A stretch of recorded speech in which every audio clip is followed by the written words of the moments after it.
Retrouvez-moi sur la chaîne YouTube GPTV toute la semaine avec Nicolas Stocker et découvrez la revue mensuelle Géopolitique Profonde avec les meilleures analyses géostratégiques et financières. Toutes les informations sur géopolitiqueprofonde.com. 7h, 10h sur Radio Courtoisie, suivez la ligne droite.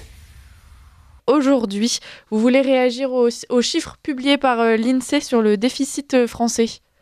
Oui, c'est partout dans la presse, le déficit français à 5,5%. Il était annoncé à 4,9%. Puis après, nous a expliqué à Bercy que ce serait au-dessus de 5%. On est à 5,5%. C'est grave, c'est inédit, c'est rare, nous dit même Pierre Moscovici, le président de la Cour des comptes.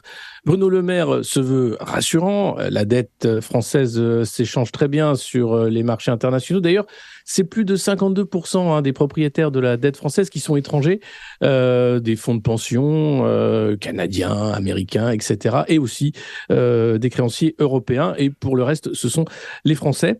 Eh bien, il se trouve que le problème, en fait, de cette dette qui est passée à 3100 milliards d'euros depuis l'élection d'Emmanuel Macron, il a quand même réussi à augmenter cette dette de 1000 milliards en 7 ans. Bravo, félicitations. C'est qu'elle va nous coûter cher, en fait. Les intérêts que nous payons sont en train d'augmenter jusqu'à 84 milliards. C'est plus que le budget du ministère de l'Éducation, par exemple. C'est énorme. Et ce poids de la dette, eh bien, il empêche la France de mener des politiques souveraines. Il va obliger la France à faire des réformes. Alors déjà, l'Europe était là pour vérifier et veiller au grain. La réforme des retraites faisait partie de ce package. Et là, Gabriel Attal explique très clairement que sa feuille de route maintenant, c'est l'assurance chômage. Voilà, il va s'attaquer à l'assurance chômage pour bien montrer que la dette française peut encore s'échanger et qu'elle est crédible et que nous ne sommes pas la Grèce. Parce que le risque, évidemment, c'est de dévisser et c'est de se retrouver dans une situation où une troïka avec FMI, Union européenne et d'autres viennent vous voir pour dire « Bon, maintenant, il faut tout vendre. Maintenant, il faut vraiment faire une cure d'austérité bien pire que celle que vous proposez. » Alors, la solution, c'est de proposer une cure d'austérité sans en dire vraiment le nom. 20 milliards d'économies à trouver, 10 milliards, on ne sait plus, évidemment, l'assurance chômage en ligne de mire, mais aussi les collectivités locales qui vont devoir trouver des économies. Et Bruno Le Maire qui demande à tout le monde de lui fournir des idées sur les économies à faire au sein des différents secteur étatique, comme si tout cela n'aurait pas pu être fait en 7 ans. Voilà, donc il fallait attendre d'être au pied du mur. On peut se demander si finalement leur travail, c'est Bruno Le Maire de la finance, n'est pas de créer de la dette pour empêcher la France d'avoir une politique souveraine. L'euro nous aide dans cette création de dette et dans le fait de pouvoir creuser notre trou de cette façon-là. Et il n'y a pas vraiment de solution.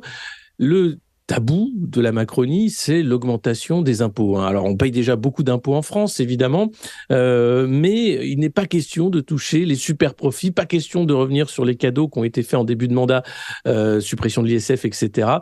En revanche, Bruno Le Maire, lui, ne serait pas contre l'augmentation de la TVA, impôt injuste, puisque les ménages les plus précaires le payent le plus. C'est la taxe sur la valeur ajoutée qu'on paye en achetant n'importe quel produit. Donc voilà les pistes actuelles du gouvernement. On peut dire qu'il ne manque pas d'idées pour creuser la dette. En revanche, pour les économies et pour les impôts, c'est beaucoup plus compliqué.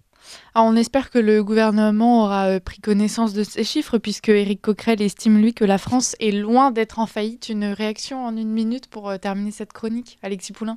Oui, alors tous disent que la France n'est pas en faillite, puisque, comme je le disais, le produit financier dette française est un produit attractif. En revanche, le risque, c'est de voir ce poids de la dette s'accumuler et devenir finalement ingérable dans les années qui viennent. Et puis, les promesses de Bruno Le Maire, alors plus personne ne croit aux promesses des politiques, mais il continue d'en faire, c'est de revenir sous les 3% en 2027, puisque ce sera une année électorale et que Bruno Le Maire a quand même quelques visées concernant 2027. Et s'il arrive avec un bilan catastrophique, aucune chance. Donc, l'idée, c'est de revenir sous les 3%. On peut y croire, on peut croire à beaucoup de choses.